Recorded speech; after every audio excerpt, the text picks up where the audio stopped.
कहां तक पढ़ लिए थे अपन?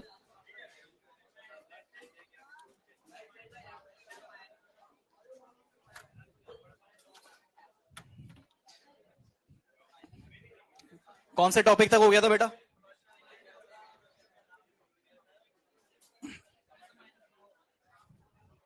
थोड़ा थोड़ा सा रिवाइज कर लेते हैं अपन एक बार।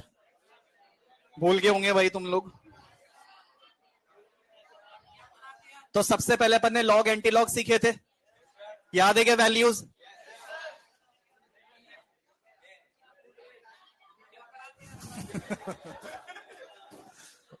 मतलब ऐसे है। 10⁻0 क्या होता है बेटा? 0.3, 0.48, 0.6, 0.7, 0.78, 0.85, 0.9, 0.95 और 10⁻1 क्या होता है? 10। अच्छा, कितने प्रबल अम्ल होते हैं? कौन कौन से? HCl, HBr, HI, HNO3, H2SO4, HClO4। कितने प्रबल क्षार होते हैं? कौन कौन से? NaOH, KOH, RbOH, CSOH और BaOH होल ट्वाइस। क्लियर है बेटा? हमने फिर ऑसवर्ल्ड का तनुता का नियम पढ़ा था। ऑसवर्ल्ड के तनुता के नियम में हमने क्या सीखा था कि जैसे जैसे अपन किसी विलयन को तनु करते जाएंगे तो वैसे वैसे उस विलयन में अल्फा का मान बढ़ता जाएगा। समझ में आ गई बात? यानी कि तनु करते जाएंगे अल्फा का मान बढ़ता जाएगा। इसके फॉर्मूले हमने देखे थे, क्वेश्चंस हमने किए थे। इसके बाद हमने देखा था कि आयनन को प्रभावित करने वाले कौन कौन से कारक होते हैं, ये पढ़ाया था। तो बताओ इसके अंदर सबसे पहला जो फैक्टर था वो क्या था? ताप। तो बताओ ताप बढ़ने पर अल्फा का मान बढ़ेगा कि कम होगा? क्या होगा? बढ़ेगा। इसके बाद सेकंड था बेटा तनु करना, विलयन को तनु करना। तो बताओ विलयन तनु करने पर अल्फा का मान बढ़ेगा कि कम होगा? ये तो ऑसवर्ल्ड तनुता के नियम में भी पढ़ा था, विलयन को तनु करोगे तो अल्फा का मान बढ़ेगा। इसके बाद था हमारे पास क्या था? किसकी प्रकृति? विलय की प्रकृति। तो प्रबल वैद्युत अपघटय में अल्फा 100%, दुर्बल में 100% से कम। इसके बाद था आपके पास बेटा विलायक की प्रकृति। इसमें हमने डाइलेक्ट्रिक कांस्टेंट देखा था, है ना? जैसे अलग अलग आपके पास विलायक है, जिसके लिए न्यू का मान ज्यादा होगा उस विलायक में अल्फा का मान भी ज्यादा होगा। इसके बाद हमने पढ़ा था बेटा आयन के मिलाने पर। इसमें हमने सीखा था सम आयन प्रभाव और विषम आयन प्रभाव। इसको एक बार वापस से मैं आपको रिवाइज करवा देता हूं, सम आयन और विषम आयन, क्योंकि इंपॉर्टेंट भी है। ठीक है, याद है थोड़ा सा? ये वापस से देखो बेटा, सम आयन और विषम आयन। तो बेसिकली अपन इसमें कर क्या रहे हैं? अपन ने जो मेन हेडिंग लिखी है वो ये लिखी है बेटा कि अल्फा कैसे कैसे चेंज हो सकता है। हम अगर अल्फा की बात कर रहे हैं तो बेटा अल्फा किसका देख रहे हो आप? दुर्बल का या प्रबल का? दुर्बल का। कि दुर्बल का जो अल्फा है वो कैसे बढ़ सकता है या फिर कैसे कम हो सकता है। ठीक है, तो इसमें दो प्रभाव थे हमारे पास। सबसे पहला था बेटा सम आयन प्रभाव। क्या था? सम आयन प्रभाव। और दूसरा क्या था? विषम आयन प्रभाव। क्या नाम था बेटा? विषम आयन। इस सम आयन प्रभाव को हम कॉमन आयन इफेक्ट भी बोलते हैं और विषम आयन प्रभाव को हम ऑड आयन इफेक्ट भी बोलते हैं। अगर इंग्लिश में नहीं लिखा है तो आप इसको देख लो। ठीक है, लिखा था ये। अब सम आयन प्रभाव सबसे पहले अपन देखते हैं। सम आयन प्रभाव, ये जो टेस्ट हुआ था, टेस्ट कैसा हुआ फिजिकल केमिस्ट्री का? इसमें एक क्वेश्चन में तो करेक्शन करवा दूंगा मैं, वो तुमने शायद ही सॉल्व किया होगा। केमिकल इक्विलिब्रियम का है। हाँ, सेक्शन बी में था, वो नहीं किया। जिसने किया होगा अगर, तो उसमें क्वेश्चन था केमिकल इक्विलिब्रियम का, जिसमें पूछा था कि किन किन फैक्टर की वजह से साम्य परिवर्तित होगा और किसकी वजह से के परिवर्तित होगा। मतलब ऐसा था कि के परिवर्तित नहीं होना चाहिए, सिर्फ साम्य में परिवर्तन आना चाहिए। तो इसमें फोर्थ ऑप्शन था एक, कुछ उसमें दिखाना एक बार क्वेश्चन। नहीं नहीं, उसमें है कुछ गड़बड़।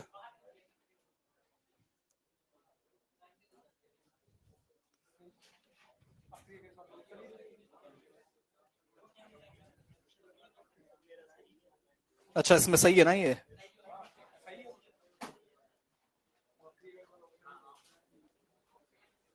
इंग्लिश में गलत लिखा है, इंग्लिश में प्रिंटिंग मिस्टेक कर रखी थी। ठीक है, देख लेंगे वो।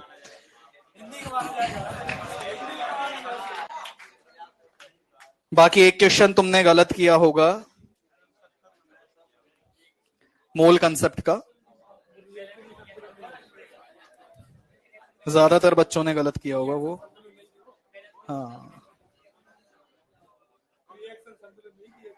एक क्वेश्चन था क्वेश्चन नंबर 73, जिसमें CaCO3 का 50 ग्राम भार दिया था और इसमें प्रतिशत जो है 50% दिया HCl का।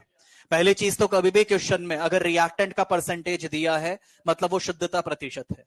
वैसे इसने लिखना चाहिए था कि इसमें शुद्धता प्रतिशत 50 है, नहीं दिया है तो कभी ऐसा क्वेश्चन आया और अभिकारक की प्रतिशत दिए तो वो क्या है, शुद्धता प्रतिशत है। ठीक है, तो पहली बात तो ये कि 50% उसमें प्योरिटी दी HCl की। फिर भी इसमें कोई स्टूडेंट का गलत आंसर आया होगा।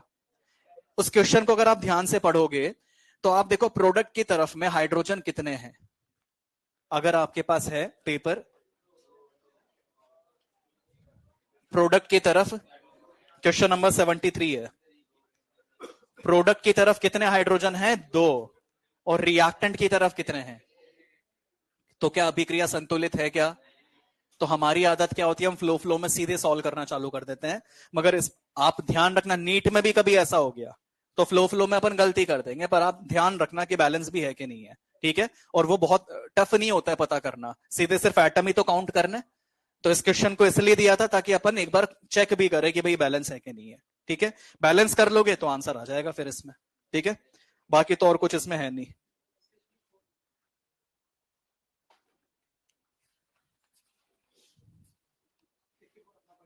सिक्सटी 64 में थोड़ी बताऊंगा, मैं सच में भूल गया कि क्या पढ़ाता हूं।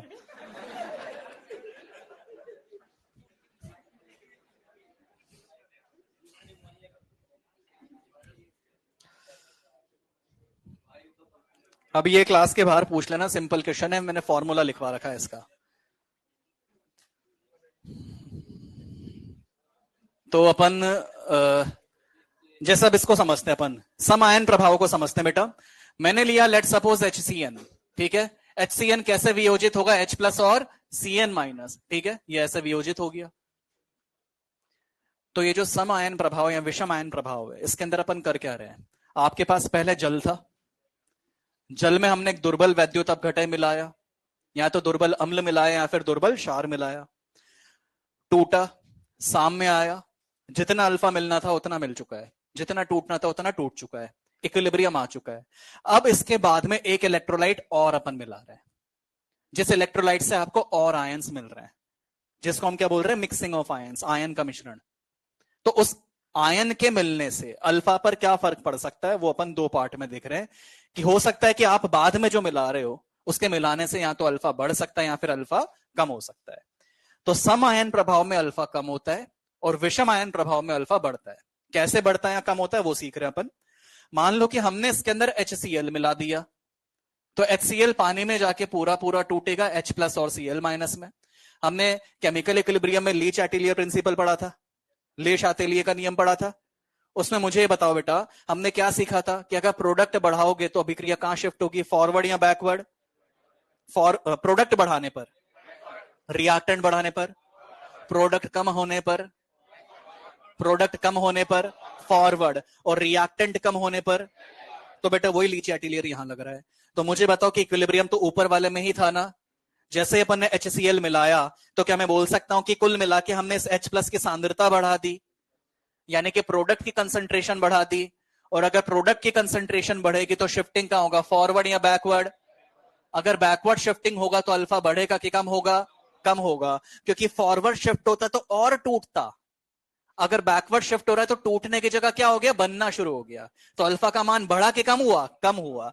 तो यानी कि इस वाले प्रभाव में, सम आयन प्रभाव में, हमेशा सम आयन प्रभाव में जो कॉमन आयन आपको मिलेगा हमेशा वो प्रोडक्ट की तरफ मिलेगा। तो उस आयन के कॉमन आने की वजह से प्रोडक्ट की कंसंट्रेशन बढ़ रही है, जिसकी वजह से रिएक्शन पीछे शिफ्ट हो रही है, जिससे अल्फा कम हो रहा है। समझ में आ गई बात? तो सम आयन प्रभाव में अल्फा बढ़ता है कि कम होता है? कम होता है। वापस मुझे बताओ, अगर मैं लिखता बेटा HCl, ये टूट के बनाया बेटा H प्लस और Cl माइनस, इसी के साथ मैंने HNO3 मिला दिया, ये कैसे टूटा बेटा, H प्लस और NO3 माइनस। अब मुझे बताओ बेटा, सम आयन प्रभाव लगेगा कि नहीं लगेगा? सम आयन प्रभाव लगेगा कि नहीं लगेगा? देखने से लग रहा है कि लगेगा, मगर एक्चुअल में नहीं लगेगा, क्योंकि बेटा सम आयन या विषम आयन में आप अल्फा बढ़ने या कम होने की बात कर रहे हो, तो बेटा अल्फा तो उसी का बढ़ सकता है ना जिसका पहले से ही कम हो।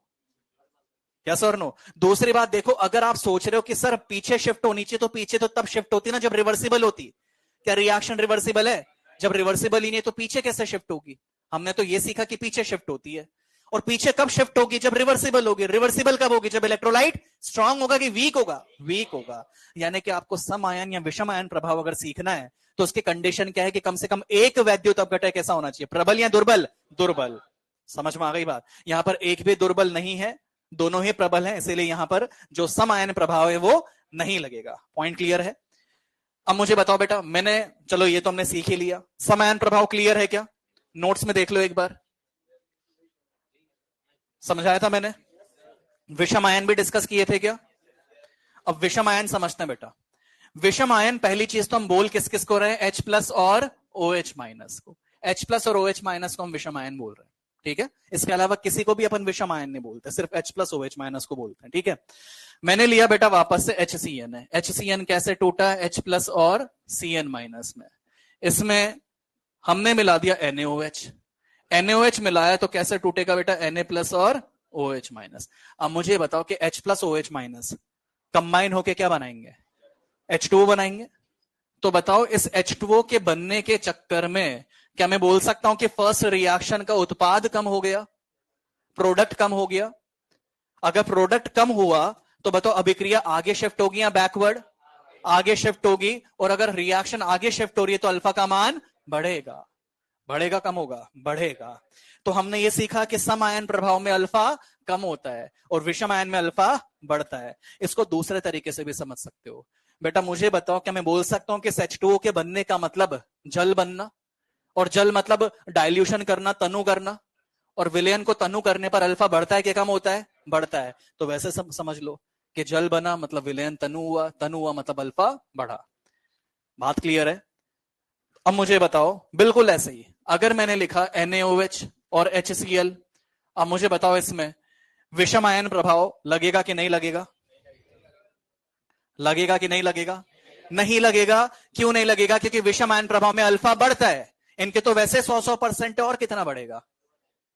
समझ में आ गई बात? यानी कि कॉमन पॉइंट हमें समझ में आया कि सम आयन या विषम आयन प्रभाव में कम से कम एक इलेक्ट्रोलाइट कैसा होना चाहिए? वीक।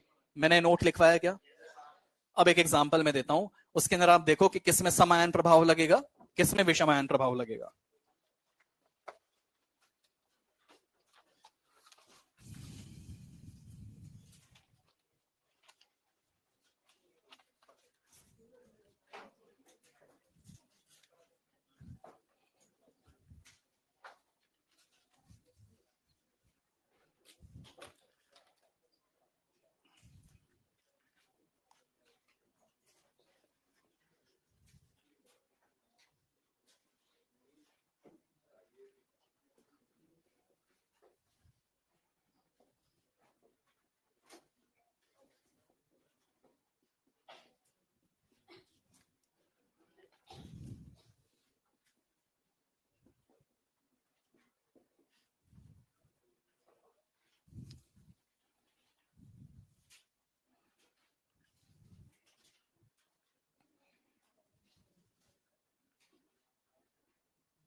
करें डिस्कस।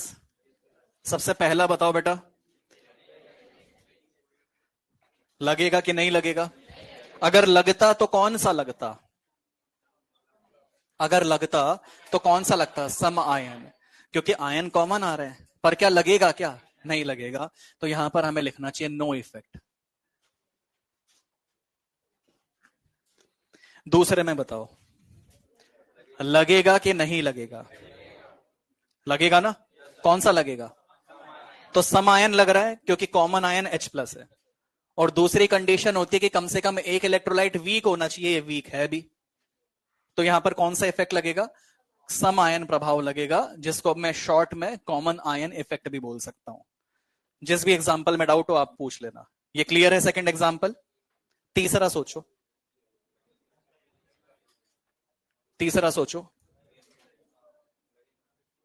आप ये सब तब बता सकते हो जब आपको पता हो कि स्ट्रॉन्ग और वीक एसिड बेस कौन से होते हैं, है ना? तो बताओ NH4OH स्ट्रॉन्ग है कि वीक है? और ये दूसरी बात, दोनों से कोई आयन कॉमन आया क्या? आया। कौन सा? OH minus. तो कौन सा प्रभाव? सम आयन प्रभाव। सम आयन प्रभाव मतलब कॉमन आयन इफेक्ट। तो जो तीसरा है उसके अंदर हमें मिला है सम आयन प्रभाव। क्लियर है? अब उसका अगला वाला बताओ। पहले तो ये देख लिया करो क्या एक भी वीक इलेक्ट्रोलाइट है कि नहीं है। भाई ये वीक है ना? HCN स्ट्रांग होता है कि वीक? वीक होता है, दुर्बल वैद्युत अपघट है। दूसरी बात मुझे बताओ, H प्लस OH माइनस मिल गए तो कौन सा? विषम आयन प्रभाव, यानी कि ऑड आयन इफेक्ट। तो इसमें आप लिखो विषम आयन प्रभाव, या फिर हम बोल सकते हैं ऑड आयन इफेक्ट।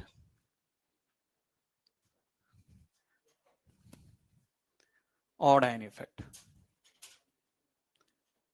आखिरी वाला और सोचो। अच्छा सेम लिख दिया ना?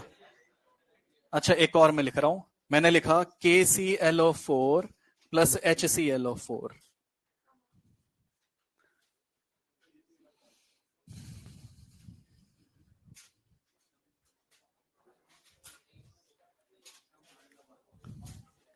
बेटा विषम आयन तो कैसे ही हो सकता है?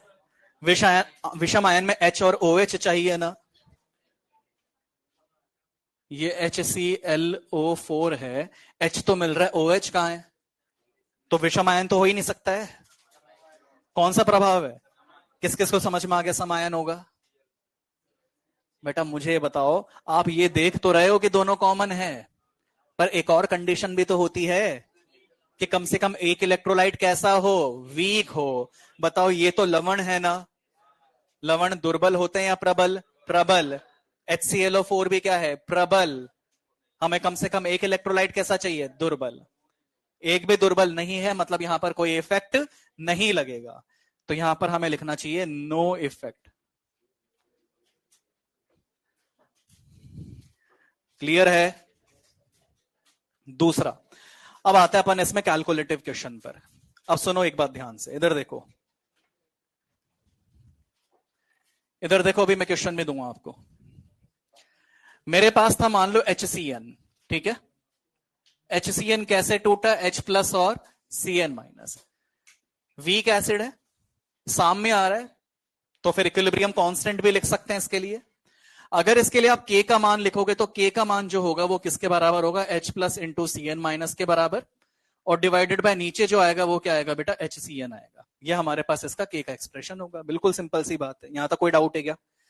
ये जो आप K लिखते हो ना, इसमें जितने भी टर्म्स आ रहे हैं ये सारे कौन कौन से टर्म्स होते हैं जो पूरे सॉल्यूशन में हो।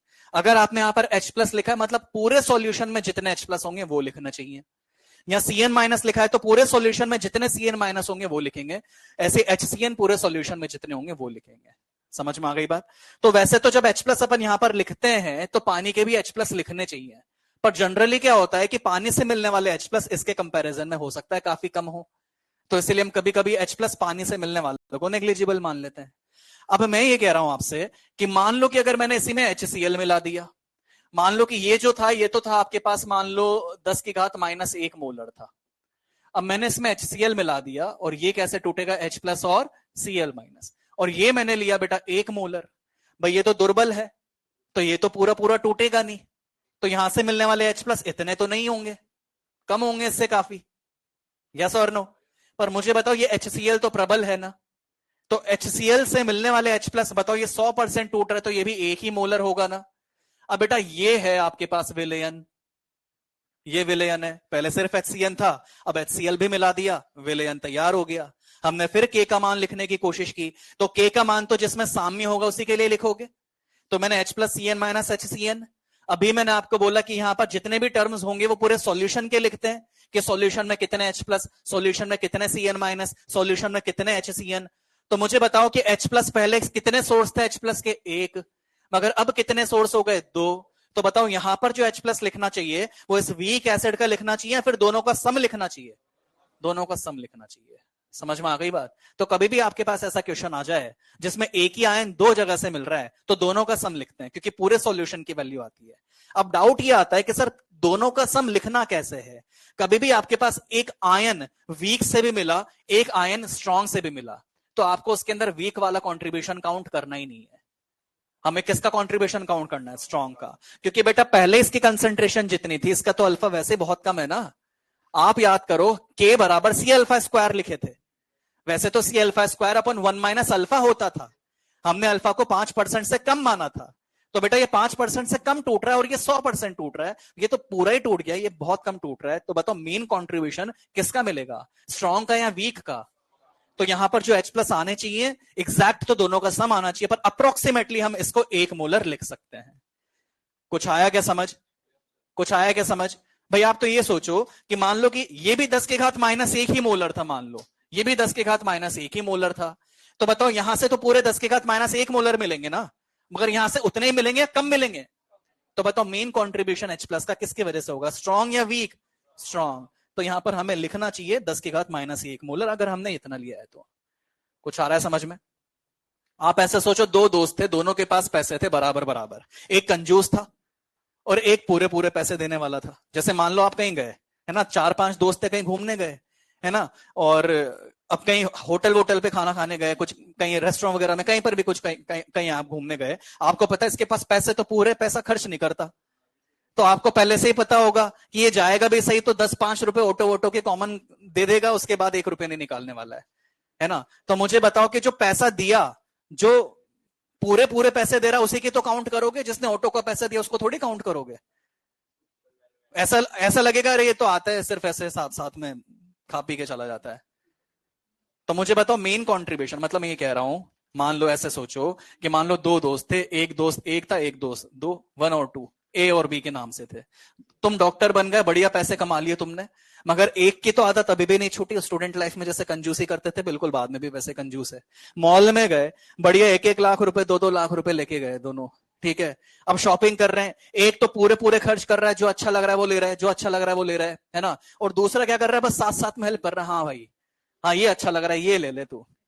अब मुझे बताओ जब पूरी शॉपिंग करने के बाद अब इसने पैसे पता है कहां निकाले, लास्ट में जाके जब इन्होंने पानी पूरी खाई, मॉल से बाहर निकल गए, पानी पूरी का ठेला खड़ा था, अरे यार तू कहां परेशान होता है। मतलब इन्होंने मॉल के अंदर कहीं मैकडी में भी कुछ खाया होगा, इधर उधर कुछ ना कुछ खाया होगा, सब जगह इसी ने पैसे दिए, तो इधर उधर चक्कर काट लेता है। क्या आ रहा हूं यार, फोन आ रहा है, करते हैं ना कितने लोग ऐसे।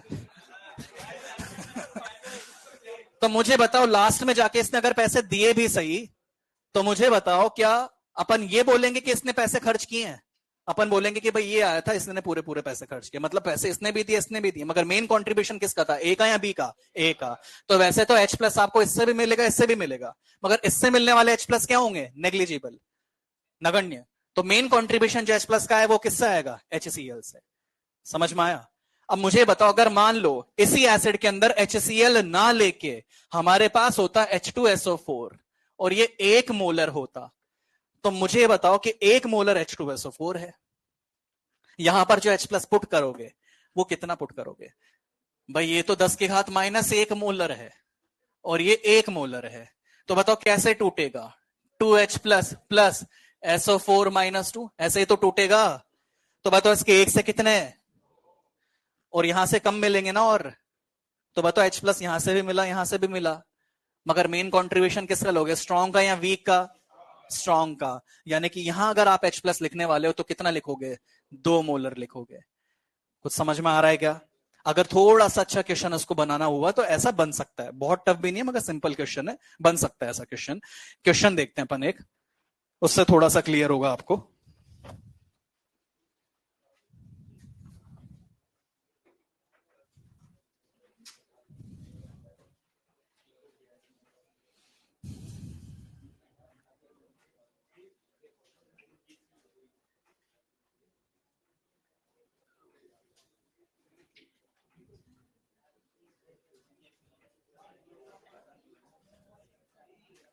लिखो क्वेश्चन,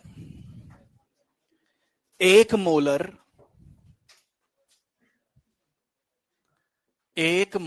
NH4Cl व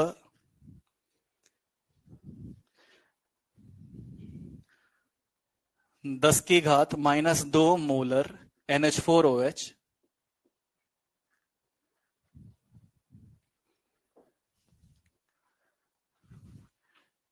विलयन के मिश्रण से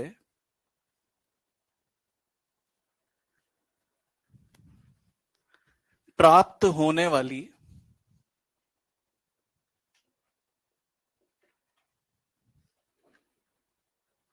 अमोनियम की सांद्रता ज्ञात कीजिए।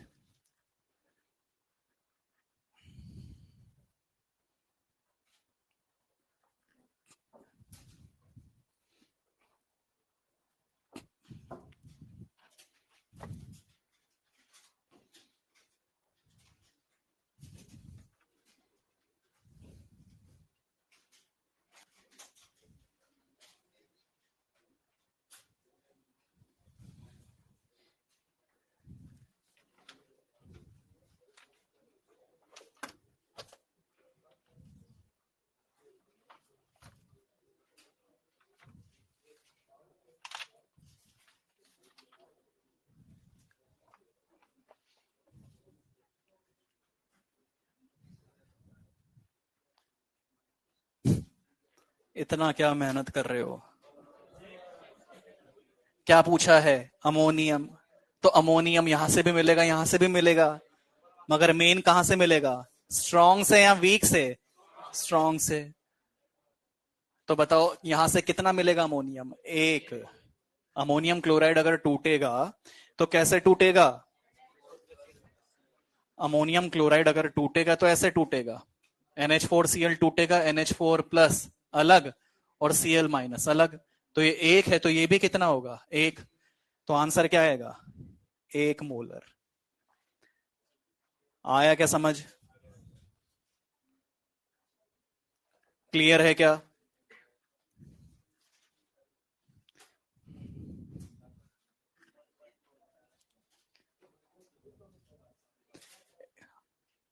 अगला क्वेश्चन,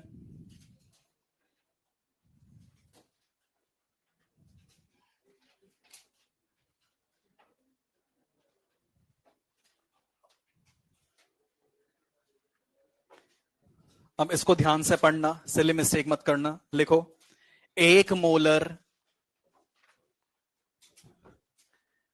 1 मोलर HCl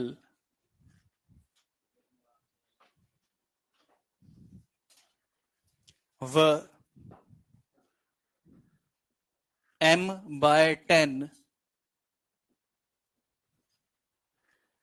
CH3COOH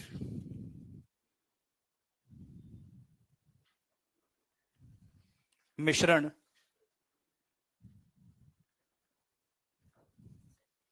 के लिए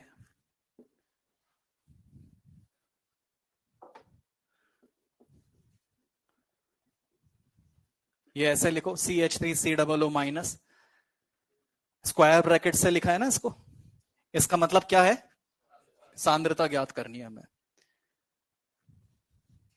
क्या लिखवाया मैंने, 1 मोलर HCl व M/10 CH3COOH मिश्रण के लिए CH3COO माइनस सांद्रता ज्ञात कीजिए यदि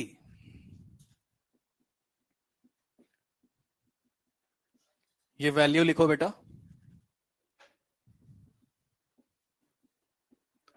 Ka का मान आपको दिया है एसिटिक अम्ल के लिए 1.8 इंटू 10 की घात -5, 1.8 इंटू 10 की घात -5।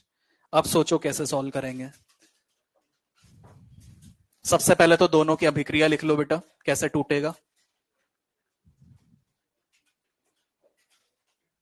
अभिक्रिया लिख लो दोनों की।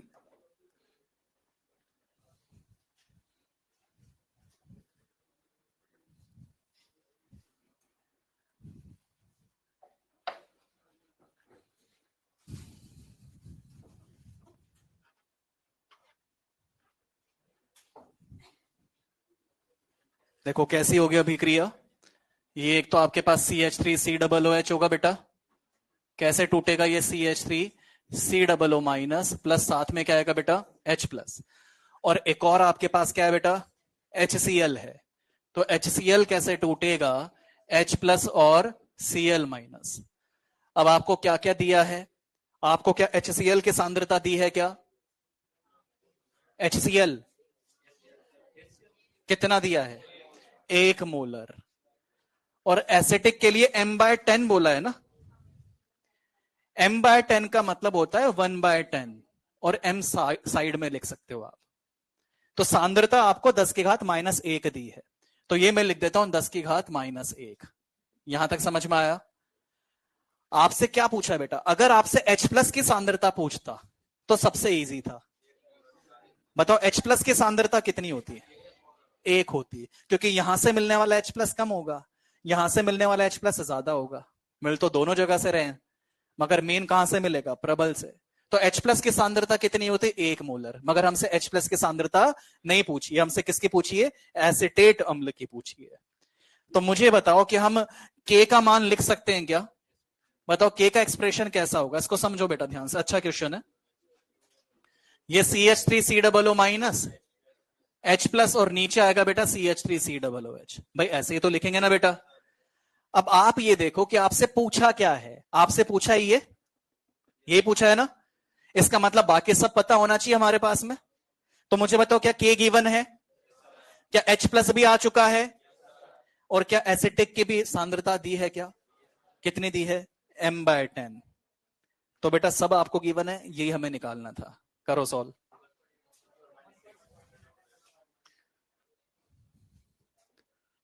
आया क्या समझ, करो करो सॉल्व करो।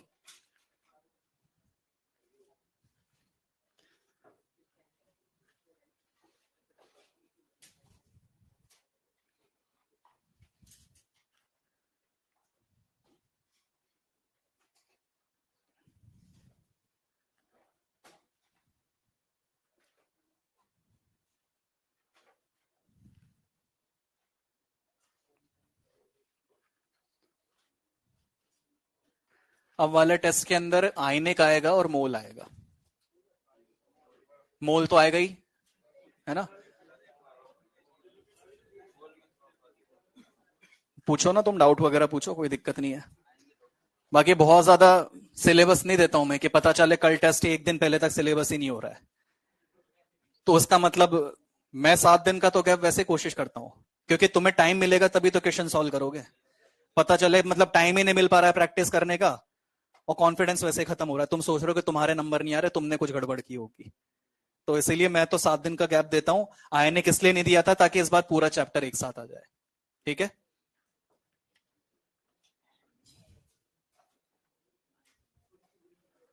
सॉल्व कर लो बेटा एक बार, जिसका आंसर आते जाए हाथ ऊपर करते जाओ। करें इसको डिस्कस। तो के का मान क्या दिया हुआ है बेटा आपको, 1.8 इंटू 10 की घात -5। एसिटेट की सांद्रता आपसे पूछी है, H प्लस की सांद्रता हमारे पास 1 मोलर है, और एसिटिक की सांद्रता 10 की घात -1 है। तो यहां से एसिटेट की जो सांद्रता हमें मिल चुकी है वो क्या आ चुकी है बेटा 1.8 इंटू 10 की पावर -6। स्टार लगा लो इस क्वेश्चन पर।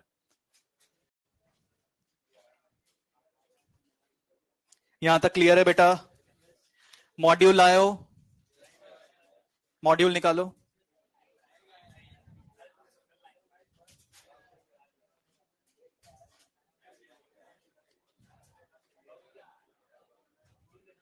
इसके बाद आप हेडिंग लिखो बेटा, जल की व्याख्या। जल की व्याख्या। और मॉड्यूल भी निकाल लेना साथ साथ में। नहीं लाए हो क्या? जब भी मेरी क्लास हो मॉड्यूल लेके आना है आपको। हेडिंग लिख लो, जल की व्याख्या।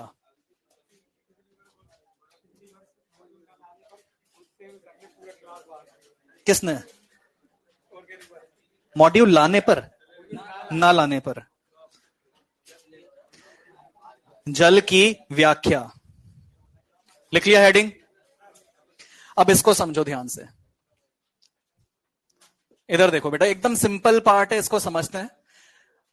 मॉड्यूल में इसलिए पूछ रहा था क्योंकि इसमें कुछ चीजें सीधे नोट करने वाली है। मॉड्यूल से अंडरलाइन करवा लेता, आप घर पे नोट कर लेते हैं, ठीक है। जो काम की चीज है वो मैं आपको यहां लिखवा देता हूं, या पूरा नोट्स बनवाऊं। मतलब मॉड्यूल में एज इट इज है, जो वैल्यू है तो वही रहेगी ना। या तो एक काम करते हैं, जो काम का होगा, जो मुझे यहां पर लिखवाना है, मैं जगह छुड़वा दूंगा, और बाकी जो काम का वो यहां लिख लेना। मॉड्यूल में से क्या नोट करना है वो नेक्स्ट लेक्चर में मैं आपको बता दूंगा, ठीक है। एक बार पहले इधर देखो, समझा तो पूरा देता हूं मैं आपको। हेडिंग क्या लिखा आपने? जल की व्याख्या। देखो, जल के लिए हमें क्या क्या पता है। सबसे पहले तो अपन ने पीएच मापक्रम पढ़ा था, पढ़ा नहीं पढ़ा?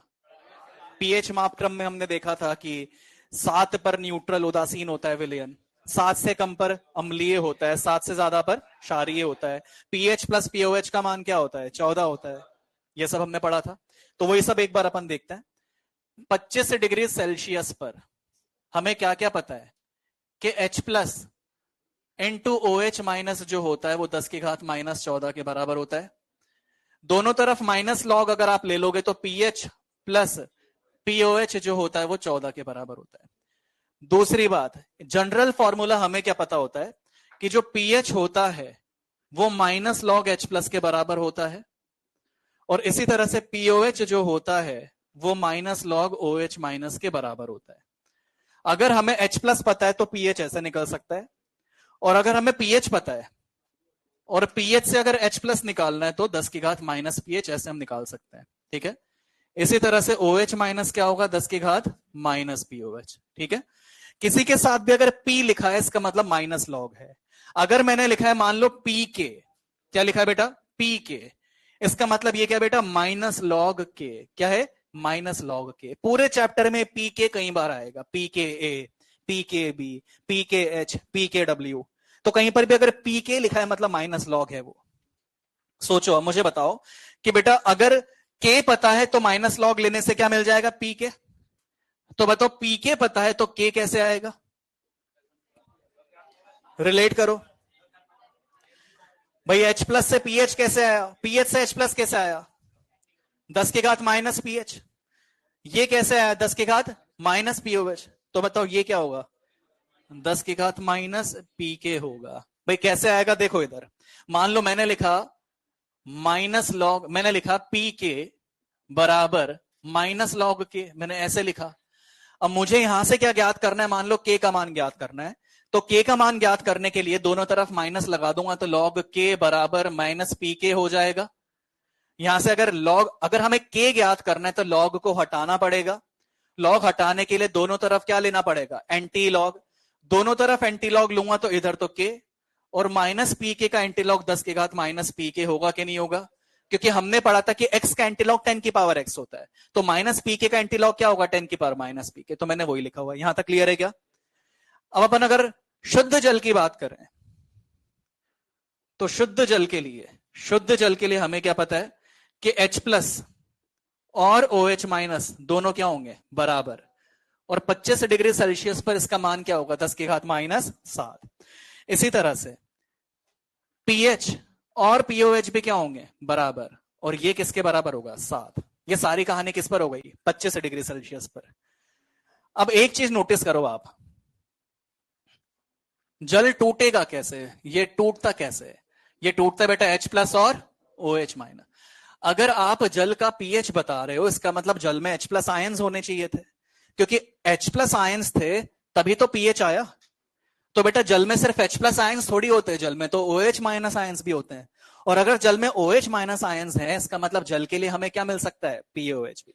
इसीलिए जल में pH भी होता है और POH भी। मगर जनरली pH और POH में से हम रेफरेंस के लिए क्या यूज करते हैं? pH। समझ में आ गई बात? तो मुझे बताओ कि हमारे पास जल के अंदर 3 तरह के पार्टिकल हैं, कौन कौन से? H प्लस, OH माइनस और H2O। यानी कि जल में H प्लस के भी आयंस होंगे, OH माइनस के भी कुछ नंबर होंगे, H2O के भी नंबर होंगे। तो हमें H प्लस की सांद्रता तो पता लग गई, हमें OH माइनस की भी सांद्रता पता लग गई, तो हमारे पास H2O की भी तो सांद्रता होनी चाहिए ना। तो H2O की सांद्रता कितनी होती है वो अपन देखते हैं। तो दूसरा पॉइंट जो मैं लिख रहा हूं, वो मैं लिख रहा हूं सांद्रता किसकी? H2O की। अब H2O देखो, अगर मान लो मैंने 1 लीटर H2O लिया, 1 लीटर मतलब क्या होता है बेटा? 1000 ml। ये क्या हो गया? 1000 ml। और हम बात किसकी कर रहे हैं बेटा? H2O लिक्विड की।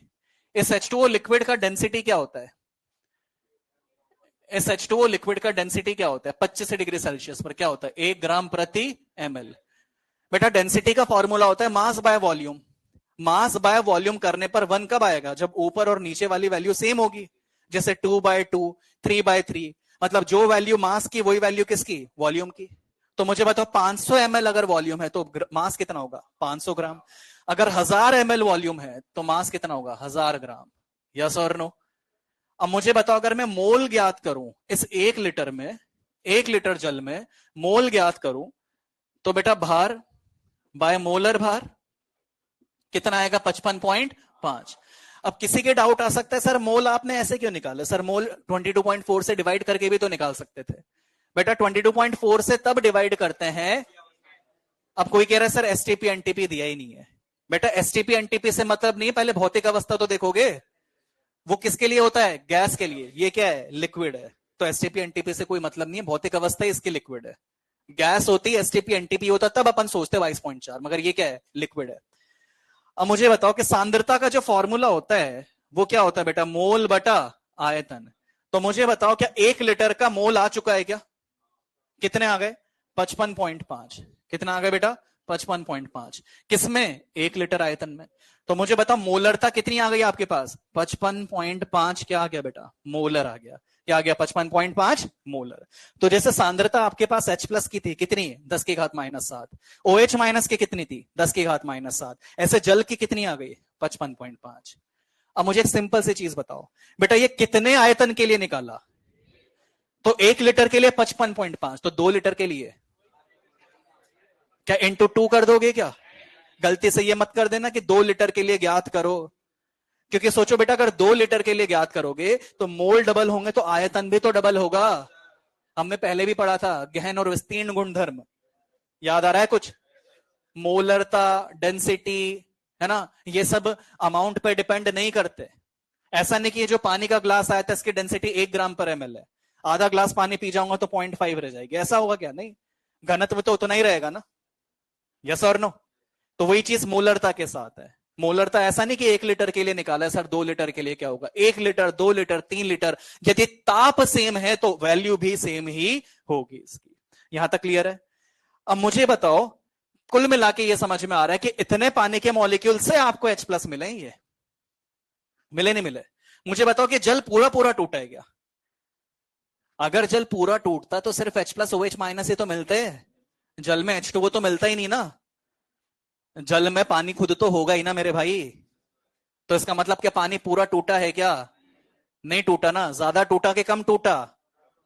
कितना टूटा वो देखते हैं। अच्छा कितना टूटा उसका फील लेते हैं एक बार। इधर देखो, ये लिया हमने पानी और इसके कंपैरिजन में अपन देख रहे हैं कि H प्लस OH माइनस कितना टूटा। देखो जब ये 55.5 था तो ये कितना था? 10 की घात -7 था। यही तो था ना रिलेशन। अब अगर मैं इसको सिंप्लीफाई करूं, मान लो दोनों तरफ 10 की घात 7 से मल्टीप्लाई कर दूं, यहां भी 10 की घात 7 से मल्टीप्लाई कर दूं, तो इधर क्या आया? 1, और इधर क्या आया? 55.5 इंटू 10 की घात 7। बेटा 10 की घात 5 होता है 1 लाख, 10 की घात 6 होता है 10 लाख, 10 की घात 7 क्या होता है? 1 करोड़। ये क्या हो गया? 55.5 करोड़। 55.5 करोड़ पानी के मॉलिक्यूल से जाके एक H प्लस या OH माइनस मिलेगा। यानी कि इतने सारे पानी के मॉलिक्यूल होंगे तब जाके एक पानी का मॉलिक्यूल टूट रहा होगा। तो ज्यादा टूटा कि कम टूटा? बहुत कम टूटा, इसका मतलब इसके अल्फा का मान ज्यादा आएगा कि कम? बहुत कम आने वाला है। तो वो देखते हैं इसके अल्फा का मान कितना आएगा। तो अल्फा का मान देखते हैं अपन, किसके अल्फा का मान कितना आएगा। तो तीसरा अपन देखते हैं इसके लिए अल्फा। तो सबसे पहले तो मैं लिख देता हूं H2O। कैसे टूटा? ये टूटा H प्लस और OH माइनस में। तो इनिशियली सांद्रता इसकी C थी, C में से क्या गया? C alpha, C alpha, C alpha. ठीक है, तो यहां से मुझे क्या ज्ञात करना है बेटा? अल्फा। तो H प्लस शुद्ध जल के लिए 10 की घात -7, ये किसके बराबर? C इंटू अल्फा के बराबर। तो अल्फा किसके बराबर होगा? 10 की घात -7 बटा C होगा ना। अब मुझे बताओ C क्या है बेटा? किसकी सांद्रता है C? किसकी सांद्रता है? H2O की। क्या हमने ज्ञात की है क्या? कितनी वैल्यू आई? 55.5। यानी कि यहां पर अगर मैं पुट करूं तो 10 की घात -7 अपॉन 55.5 सॉल्व करके आएगा 1.8 इंटू 10 की घात -9। ये फ्रैक्शन में आया या परसेंटेज में? अगर किसी भी फॉर्मूले से आप अल्फा निकाल रहे हो तो हमेशा किस में आता है? वो फ्रैक्शन में आता है। तो मुझे बताओ, अगर प्रतिशत में निकालना है तो बताओ इसमें 100 मल्टीप्लाई करोगे या डिवाइड करोगे? अच्छा मुझे बताओ, किसी के 100% है तो फ्रैक्शन में कितना होगा? परसेंटेज से फ्रैक्शन लाना होता है तो 100 से मल्टीप्लाई करते हैं या डिवाइड? फ्रैक्शन बड़ा कि परसेंटेज बड़ा? तो परसेंटेज से फ्रैक्शन मतलब छोटा करना है, तो 100 से क्या करोगे? डिवाइड। फ्रैक्शन से परसेंटेज लाना है तो बड़ा करना है, तो 100 से क्या करोगे? मल्टीप्लाई। तो मुझे बताओ, किसी के 75% है तो फ्रैक्शन क्या होगा? 0.75। समझ में आ रही है बात? किसी के 100% है तो फ्रैक्शन है 1। किसी का एक फ्रैक्शन है तो परसेंटेज 100। तो मुझे बताओ, ये हमने निकाला है फ्रैक्शन में, तो परसेंटेज लाने के लिए 100 से मल्टीप्लाई या डिवाइड? तो जब मल्टीप्लाई करोगे तो ये वैल्यू आएगी आपके पास 1.8 इंटू 10 की घात -7। ये आएगी आपके पास। आप देखो केमिकल इक्विलिब्रियम चैप्टर के अंदर अल्फा 10%, 20%, 50% ऐसा आता था, मगर ये कितना है? 1.8 इंटू 10 की घात -7%। काफी कम है। यस और नो? तो बताओ ज्यादा टूटा या कम? बहुत कम टूटा। तो बताओ इसके के का मान ज्यादा आएगा कि कम? के क्या होगा? ऊपर प्रोडक्ट नीचे रिएक्टेंट। अगर प्रोडक्ट ही कम मिलेगा तो के का मान ज्यादा मिलेगा कि कम?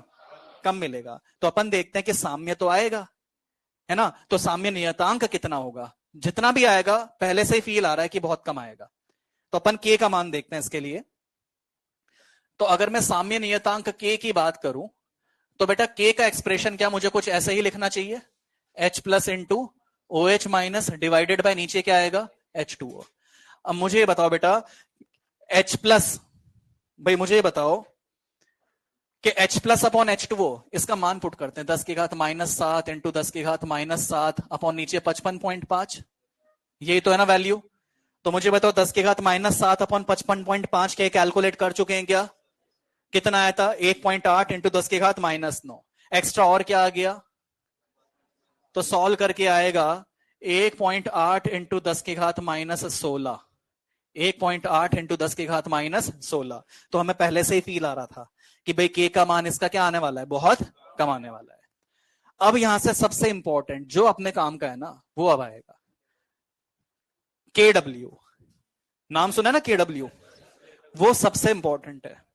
अब वो KW अपन देखते हैं कि KW क्या होता है। पहले तो एक काम करो, यहां तक नोट कर लो आप। अब थोड़ा सा स्पीड में नोट करना, देखो कटवा कुछ नहीं रहा हूं, फिर वापस पूरे पूरे नोट्स बनवा रहा हूं।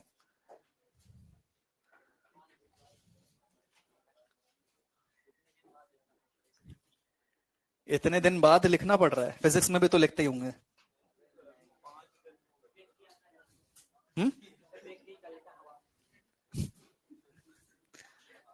नोट्स तो सभी बनवाते होंगे। हाँ बनवाते हैं।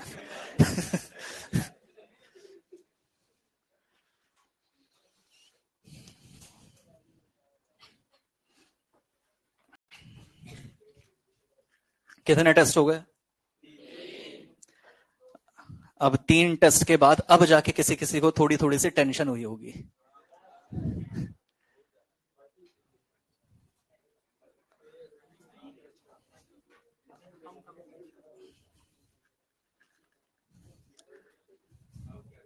अब क्या करें?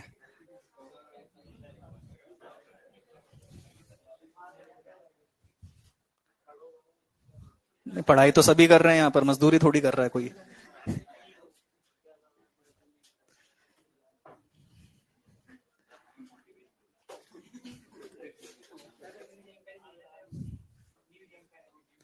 हाँ बेटा, क्या रैंक आई आपकी? लास्ट टेस्ट में क्या नंबर थे? और रैंक? 650 के ऊपर किस किस के थे इस वाले में? कितने बेटा? 660? 685? क्या नाम है आपका? शिवकेश। और इधर से कितने बेटा? 600? क्या नाम है आपका बेटा? किस किस के नंबर कम हो गए इस टेस्ट में?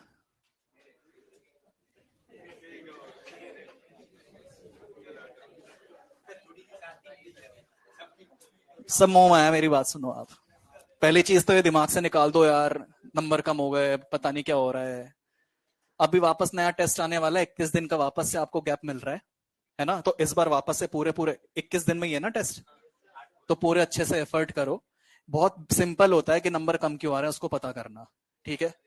कभी भी एक सिंपल सी चीज है क्लास के अंदर, पहली चीज तो दूसरों से ये शिक्षा नहीं लेनी कि क्लास बंक कर ले, है ना?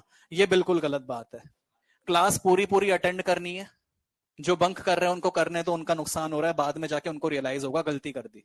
अपन क्लास अटेंड कर रहे हैं इसका मतलब अपन सही ट्रैक पर है।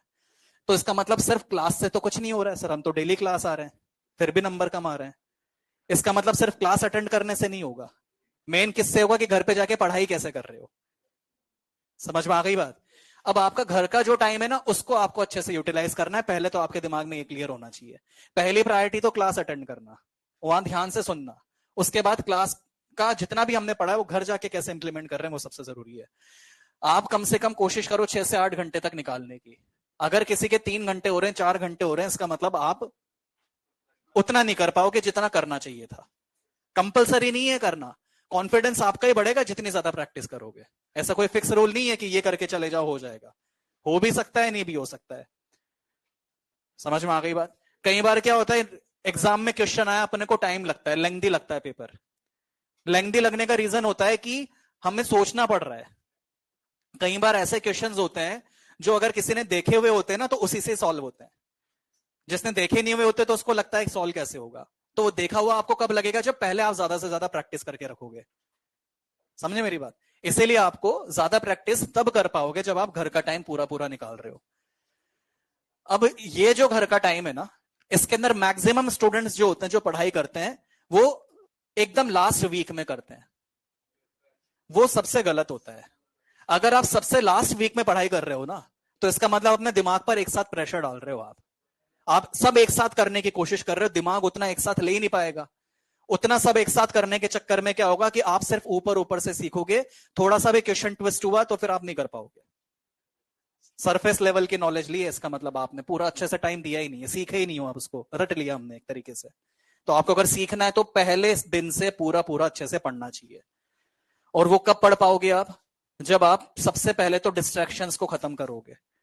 आप टेंशन खत्म करोगे खुद के दिमाग की कि यार मेरा होगा कि नहीं होगा, ये सब फालतू की चीजें दिमाग से हटाओगे। अरे मेरे तो 3 टेस्ट के अंदर इतने कम नंबर आ रहे हैं, बढ़ने की जगह कम हो गए। तो ये सब फालतू की बातें हटाओ। बहुत टाइम है आपके पास, इतने टेस्ट हैं अभी अपने अपने पास में, हर टेस्ट से थोड़ा थोड़ा इंप्रूव करो। ये भी मत सोचो कितने नंबर लाने होते हैं, सर मेरे तो इतने ही आ रहे हैं, कोई मतलब नहीं है। खुद को खुद से कंपेयर करना है आपको, दूसरे से कंपेयर नहीं करना है। 40-50 नंबर आप देखो, नेगेटिव ज्यादा क्यों कर रहे हो? मॉड्यूल सॉल्व नहीं किया आपने तो गलती आपकी है ना। आप 2 बार 3 बार कोशिश करो मॉड्यूल सॉल्व करने की, एक बार भी नहीं हुआ है तो फिर नंबर कमाएंगे। नंबर कमाने का मतलब क्या होता है? सब इंटर रिलेटेड है। नंबर कमाते तो खुद पर डाउट होता है कि यार हम बेवकूफ हैं, हम कमजोर है पढ़ने में, ये होशियार है। नहीं, सब बराबर होशियार है। एक ज्यादा मेहनत कर रहा है, कम मेहनत कर रहा है। क्या हो गया?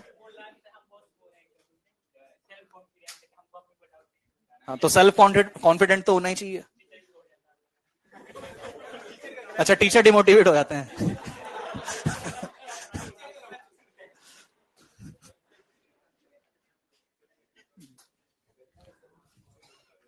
तो सबसे ज्यादा जो खेल होता है ना वो डिस्ट्रैक्शन का होता है। फोन के चक्कर में अपन सबसे ज्यादा अपना टाइम खराब करते हैं। अपन पढ़ने बैठे हैं, कभी किसी को मैसेज कर दिया, कभी अपन ने रील देख ली, कभी किसी का कॉल आ गया, कभी किससे बात कर ली। तो ये सब चीजों की वजह से नहीं सीख पाओगे। जब पढ़ने बैठे हो तो उस टाइम कोई डिस्टर्ब करने वाला नहीं होना चाहिए। अगर तुम्हारा दोस्त भी है, तुम्हारा फिक्स टाइम है, उस टाइम पर तुम्हारा दोस्त आ रहा है, तुम उसको मना नहीं कर पा रहे हो, तो तुम गलती कर रहे हो। अगर सही में अच्छा दोस्त होगा ना तो तुम मना कर दोगे तो बुरा नहीं मानेगा। कई बार ऐसा भी होता है, पढ़ने बैठते हैं इतने में कोई आ जाता है। तो ये सब थोड़ा सा सेल्फिश बनो, उसको भी समझाओ कि यार फिक्स टाइम है, तू तेरा टाइम टेबल बना, मेरा टाइम टेबल ये, जो फ्री टाइम होगा उसमें बात बात कर लेंगे अपन।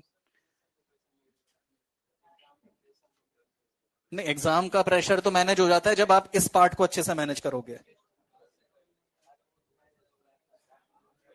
टाइम टेबल अच्छे से बनाओ। इसके बाद पहले तो ये तो पहले तो आ गया कंसंट्रेशन बढ़िया होना चाहिए। उसके लिए डिस्ट्रैक्शन विस्ट्रैक्शन सब हटा दिए। अब जब टाइम मिल चुका है कि 6 से 8 घंटे निकाल रहे, अब उसको पढ़ना कैसे, उसमें क्या क्या पढ़ना है, वो उसके बाद का टास्क है। तो उसके लिए आप टाइम टेबल बनाओ।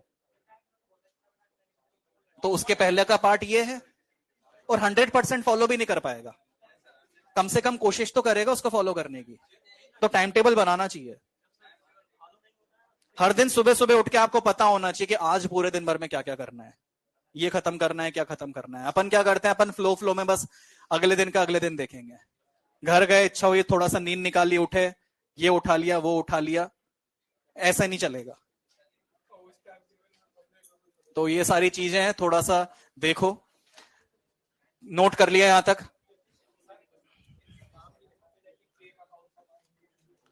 नहीं, ये तो के है ना, साम्य नियतांक के है।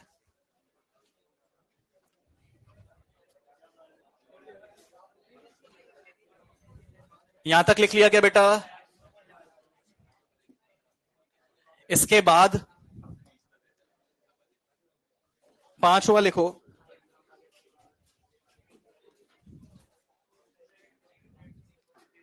आयनिक गुणनफल। आयनिक गुणनफल। पांचवा लिखो, आयनिक गुणनफल। ये अलग अलग पॉइंट अपन डिस्कस कर रहे हैं, इसमें पांचवा पॉइंट आप लिखो, आयनिक गुणनफल। लिख लिया? ब्रैकेट में आप लिखो आयनिक प्रोडक्ट। इसको रिप्रेजेंट हम करते हैं बेटा KW से। किससे रिप्रेजेंट कर रहे हैं? KW। अब ये KW क्या होता है वो देखो बेटा। ये जो हमारे पास एक्सप्रेशन है, K बराबर H plus into OH minus, अगर मैं क्रॉस मल्टीप्लाई कर लूंगा तो मुझे मिलने वाला है H plus into OH minus बराबर K इंटू H2O। इस एक्सप्रेशन को हम बोलते हैं बेटा आयनिक गुणनफल, यानी कि आयनिक प्रोडक्ट, जिसको रिप्रेजेंट किससे कर रहे हैं अपन? KW से। बेटा आयनिक गुणनफल मतलब आयंस का प्रोडक्ट। मुझे बताओ, ये दोनों आयंस ही है ना, और आयंस का प्रोडक्ट ही है ना, गुणनफल ही है ना, इसीलिए हम इसको क्या बोलते हैं? आयनिक गुणनफल। बताओ किसके आयंस का प्रोडक्ट है ये? किसके आयंस का प्रोडक्ट है? जल। तो इसको हम या तो ये भी बोलते हैं जल का आयनिक गुणनफल। ये सबसे इंपॉर्टेंट है। अब मुझे ये बताओ बेटा कि KW को अगर मैं K से कंपेयर करूं तो बताओ KW और K में कौन ज्यादा कौन कम? कौन ज्यादा? KW ज्यादा, K कम। क्योंकि एक सिंपल सी मैथ्स है, मान लो मैंने लिखा A और B, अगर दोनों की न्यूमेरिकल वैल्यू सेम है तो मैं A इक्वल टू B करके लिख सकता हूं। अगर मान लो मैंने इसके साथ 5 मल्टीप्लाई कर दिया तो B तो उतना का उतना ही रह गया, मगर A कितना हो चुका है? अब 10 हो चुका है। यानी किसी के साथ भी अगर 1 से बड़ा नंबर मल्टीप्लाई कर देते हैं तो ओवरऑल वैल्यू क्या होती है? बढ़ती है। तो मुझे बताओ 1 से बड़ा नंबर मल्टीप्लाई करने पर A बड़ा हुआ या B? B तो उतना ही था, कौन बड़ा हुआ? A। बिल्कुल वैसे देखो कि KW K इंटू H2O के बराबर है। अगर H2O नहीं होता तो KW और K बराबर थे, मगर हमने इसके साथ 55.5 मल्टीप्लाई कर दिया, यानी कि 1 से बड़ा नंबर मल्टीप्लाई कर दिया, तो ये तो उतना का उतना ही रह गया। मगर इसको मल्टीप्लाई करने से कौन बड़ा हुआ? के डब्ल्यू बड़ा हुआ, तो यहां पर सबसे पहला रिलेशन तो हमारे पास ये आया कि के डब्ल्यू जो है वो के से अधिक होगा। क्वेश्चन इसमें पूछ सकता है आपसे कि 4 ऑप्शंस में से बताओ सही और गलत कौन सा होगा, दोनों के बीच में पहला रिलेशन ये है। ठीक है, अब इसी के डब्ल्यू को अपन अच्छे से समझते हैं। के डब्ल्यू जो होता है, अभी हमने डिस्कस किया कि H plus into O H minus के बराबर होता है। अगर मैं दोनों तरफ माइनस लॉग ले लूंगा तो ये पी के डब्ल्यू बन जाएगा, ये बन जाएगा पी एच, और ये क्या आ जाएगा साथ में पी ओ एच। यानी कि के डब्ल्यू बराबर H plus into H minus, या फिर पी के डब्ल्यू बराबर P H plus P O H. बताओ पीएच स्केल किसके बराबर होता है? पीएच प्लस पीओ एच। तो उसी पीएच स्केल को आज से वो पी के डब्ल्यू भी बोल सकता है। हमने क्या रटा हुआ है कि पीएच स्केल हमेशा 14 होता है, हमेशा 14 होना जरूरी नहीं होता है, वो 14 25 डिग्री सेल्सियस पर होता है। अगर आप ताप में परिवर्तन करोगे तो पीएच स्केल में भी परिवर्तन आ सकता है। हमें यह ध्यान नहीं रखना है कि 7 पर न्यूट्रल होता है, आपको ध्यान रखना है पीएच स्केल के सेंटर पॉइंट पर न्यूट्रल होता है। अगर पीएच स्केल 14 होगा तो 7 पर न्यूट्रल, अगर पीएच स्केल 16 होगा तो 8 पर न्यूट्रल। और वो पीएच स्केल 16 ना बोल के पी के डब्ल्यू बोलेगा। अगर बोला पी के डब्ल्यू 16 है मतलब पीएच स्केल यानी कि पीएच प्लस पीओएच 16 है, तो बताओ अगर पी के डब्ल्यू 16 है तो न्यूट्रल उदासीन कब होगा? तो 7 पर क्या होगा? अम्लीय, क्षारीय या उदासीन? अम्लीय होगा। तो जिस 7 पर अपन उदासीन बोलते थे वो क्या हो गया? अम्लीय हो गया। इसी तरह से मुझे बताओ कि अगर पी के डब्ल्यू का मान 15 है, पी के डब्ल्यू का मान क्या है बेटा? 15, तो बताओ पीएच इक्वल टू 7 वाला विलयन अम्लीय, क्षारीय, उदासीन? समझ में आ गई बात? तो ये सबसे पहली चीज है कि पीएच स्केल का मतलब पी के डब्ल्यू, जिसको हम क्या लिख सकते हैं? PH plus pOH. इसी तरह से मुझे बताओ बेटा, जो अपन ने अभी लिखा था कि के बराबर 10 के घात माइनस पी के होता है, वैसे मैं ये भी तो लिख सकता हूं कि भाई के डब्ल्यू बराबर 10 की घात माइनस पी के डब्ल्यू। लिख सकता हूं क्या बेटा? यस और नो? अब मुझे बताओ बेटा, एक सिंपल सी चीज मैं आपसे पूछ रहा हूं, मुझे ये बताओ, अभी चलो अपन पहले तो ये अपन ने जनरल बात की, यहां पर ये शुद्ध जल की बात नहीं हो रही है, ये चाहे कोई एसिडिक सॉल्यूशन हो चाहे बेसिक सॉल्यूशन है तो जनरल है। H plus into O H minus हमेशा 10 के घात माइनस 14 होता है, यानी कि 25 डिग्री सेल्सियस पर ये केडब्ल्यू का मान क्या होगा? 10 की घात माइनस 14। अगर अपन शुद्ध जल की बात करेंगे तो शुद्ध जल के लिए अपने को क्या बोलना चाहिए? शुद्ध जल के लिए हमें बोलना चाहिए कि ये जो केडब्ल्यू होगा, शुद्ध जल में H plus O H minus बराबर होते हैं ना, तो बताओ H plus O H minus बराबर होते हैं तो H plus into H plus भी तो लिख सकता हूं, या फिर O H minus into O H minus भी तो लिख सकता हूं। तो क्या मैं बोल सकता हूं कि के डब्ल्यू बराबर एच प्लस का स्क्वायर या फिर ओ एच माइनस का स्क्वायर? तो मुझे बताओ फिर क्या मैं लिख सकता हूं कि H प्लस शुद्ध जल के लिए H प्लस बराबर ओ एच माइनस बराबर के डब्ल्यू की घात हाफ? आ सकता है क्या? तो ये मैं लिख देता हूं एक बार कि शुद्ध जल के लिए H plus O H minus बराबर होते ही थे, और इसी को क्या लिख सकते हैं? के डब्ल्यू की पावर हाफ। इसी तरह से मुझे बताओ कि शुद्ध जल में पीएच और पीओएच बराबर होते हैं ना, तो इसको मतलब पीएच प्लस पीओएच या फिर पीओएच प्लस पीओएच लिख सकता हूं। अगर मैं पीएच प्लस पीएच लिखूंगा तो 2 पीएच हो गया, किसके बराबर? P K W. तो बताओ पीएच किसके बराबर हो गया? P K W by half. तो मैं लिख सकता हूं कि शुद्ध जल के लिए पीएच और पीओएच बराबर होता है, और ये हो जाएगा पी के डब्ल्यू बाय 2। इसका मतलब मुझे ये समझ में आ रहा है कि शुद्ध जल का अगर मुझे पीएच ज्ञात करना है तो पी के डब्ल्यू का आधा कर दो।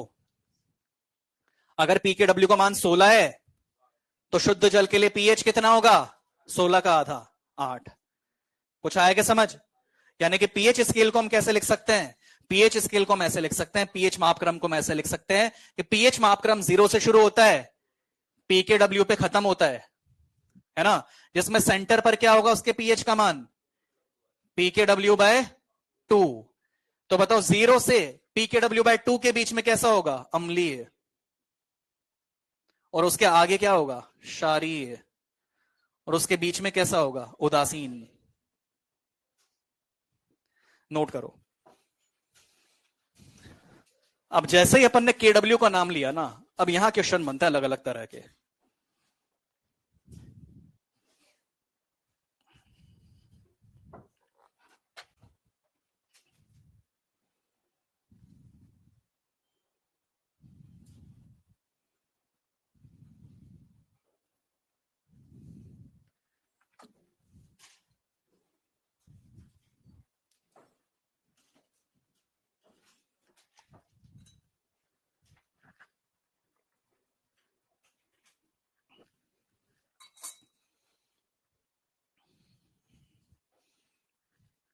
बेटा ये लेफ्ट साइड का मिटा दूं?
अब एक बार इधर देखो, मुझे एक क्वेश्चन जैसे मैं पूछ रहा हूं आपसे, मुझे बताओ बेटा, बताओ अगर पी के डब्ल्यू 16 है तो के डब्ल्यू कितना होगा? क्या होगा बेटा? 10 की घात -16। एच प्लस कितना होगा?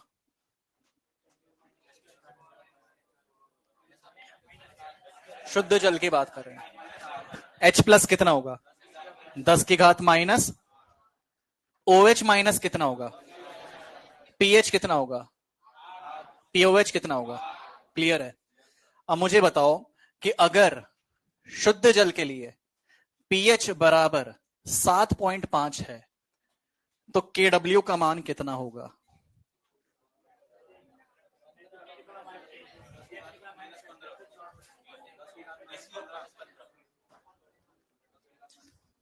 पहले सोचो, पीएच शुद्ध जल के लिए 7.5 है, तो पीएच मापक्रम तो इसका डबल होगा, यानी कि पी के डब्ल्यू का मान 15 होगा।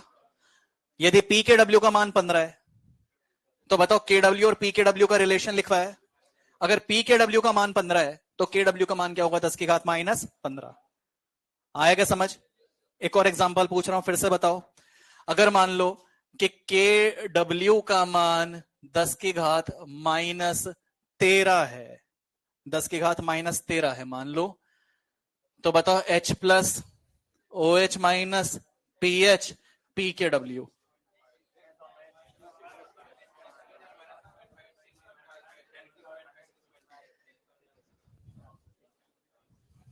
सोचो सोचो भाई, शुद्ध जल के लिए के डब्ल्यू से एच प्लस तो यहां से आएंगे, अंडर रूट लेना पड़ेगा, तो बेटा ये क्या होगा? 10 की घात -13/2, यानी कि 10 की घात -6.5। अगर मैं शुद्ध जल की बात कर रहा हूं तो ओ एच माइनस भी तो इतना ही होगा। अब बताओ पीएच कितना होगा? 6.5। P K W 13। क्योंकि अगर प्योर वाटर की बात करें तो पी के डब्ल्यू यानी कि पीएच स्केल, पीएच का या पीओएच का क्या होगा? डबल। तो अगर पीएच आपको 6.5 मिल चुका है तो फिर पी के डब्ल्यू कितना होगा? 13। पी के डब्ल्यू तो यहां से भी निकाल सकते हो सीधे, के डब्ल्यू का मान दिया ही तो है 10 की घात -13, तो फिर पी के डब्ल्यू क्या होगा? 13। तो ऐसे घुमा फिरा के वो क्वेश्चन पूछता है। कर सकते हैं आंसर? यहां तक नोट कर लो पहले एक बार। लिख लिया? अब इसमें हमने टोटल कितने पॉइंट लिखे? 5। छठा लिखो, ताप का प्रभाव।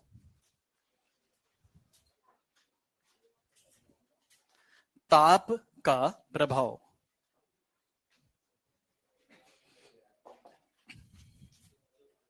छठा, ताप। अब इस ताप के बारे में बात करते हैं, ताप का प्रभाव। बेटा वैसे हम कर क्या रहे हैं? हम देख रहे हैं कि पानी कैसे टूट रहा है। पानी टूट रहा है बेटा कैसे? H प्लस और OH माइनस में। अब मुझे बताओ कि ये जो फॉरवर्ड वाला प्रोसेस है इसमें वियोजन हो रहा है ना, तो बताओ एंडो होगा या एक्सो? भाई टूटने वाली अभिक्रियाएं क्या होती है? एंडो। तो ऊपर क्या होगा? एंडो। तो फिर नीचे क्या होगा? हमने केमिकल इक्विलिब्रियम में टेम्परेचर का इफेक्ट पड़ा था। हमने ली चैटिलियर में यह सीखा था कि ताप में वृद्धि करने से अभिक्रिया एंडो की तरफ शिफ्ट होती है और ताप में कमी करने से अभिक्रिया एक्सो की तरफ शिफ्ट होती है।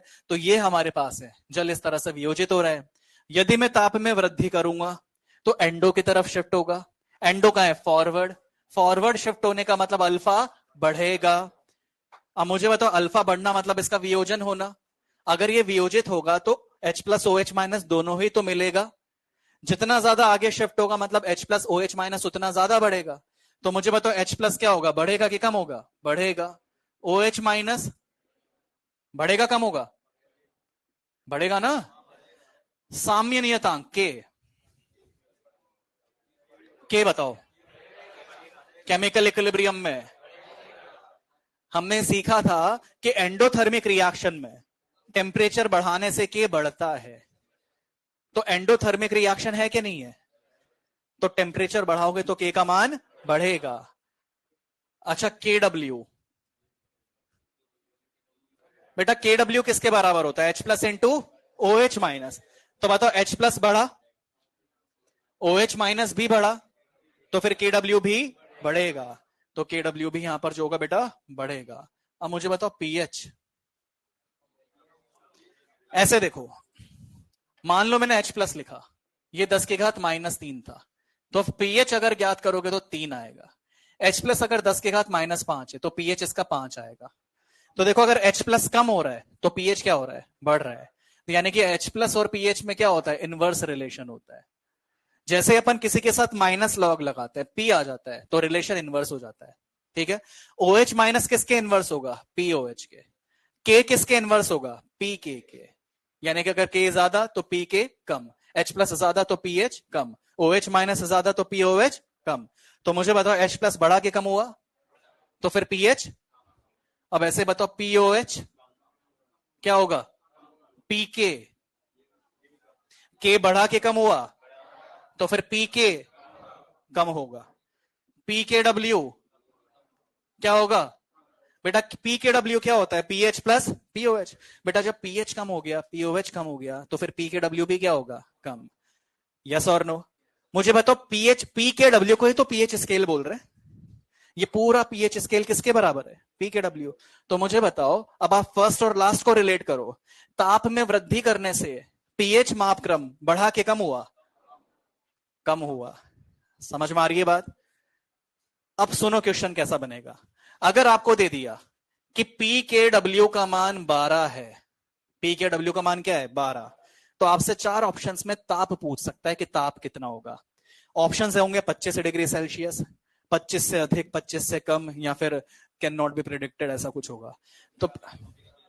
तो मुझे बताओ, वैसे तो PKW मतलब पीएच स्केल कितना होता है? 14। अभी कितना है? 12। तो पीएच स्केल बढ़ा के कम हुआ? पीएच स्केल क्या हुआ? कम। इसका मतलब ताप क्या किया होगा? ज्यादा। किससे ज्यादा? 25 वाले से। समझ में आ गई बात? यानी कि हमने ताप में क्या की है? वृद्धि की है। किससे वृद्धि की है? 25 से। क्लियर है? जो रिलेशन एंडो का उल्टा रिलेशन है। अच्छा, टेम्परेचर कम करेंगे तो बताते जाओ साथ में। टेम्परेचर कम करने पर एंडो की तरफ या एक्सो? किसकी तरफ? एक्सो। तो फॉरवर्ड या बैकवर्ड? अल्फा बढ़ेगा कि कम होगा? तो बताओ, इससे H प्लस OH माइनस कम होंगे। के KW PH POH PK PKW ज्यादा। तो PKW ज्यादा मतलब ताप कम, तो PKW ज्यादा, यानी कि pH मापक्रम ज्यादा। तो हम क्या लिख सकते हैं कि ताप किसके इनवर्स है? pH स्केल के। ताप किसके इनवर्स है? pH स्केल के। तो सोचो, मुझे बताओ कि अगर PKW का मान 16 है, PKW का मान कितना आ गया? 16। तो बताओ ताप 25 से ज्यादा होगा या कम? ताप 25 से ज्यादा या कम? वैसे होना क्या चाहिए था? 14। क्या है? 16। तो पीएच स्केल बढ़ा मतलब ताप कम। किससे कम? 25 से। हम रेफरेंस 25 को लेके बात करते हैं। समझ में आ गई बात? एक बार इसको नोट करो यहां तक। अब आपको 25 की वैल्यू याद है? 25 डिग्री सेल्सियस पर शुद्ध जल का H plus H plus, OH minus, PH, POH, PKW 14 होगा ना, और KW 10 के घात -14। तो जैसे आपको 25 की वैल्यू याद है, वैसे आपको 90 डिग्री सेल्सियस की भी वैल्यूज याद रखनी है।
पूरा ही लिखवा दिया तुम्हें मैंने।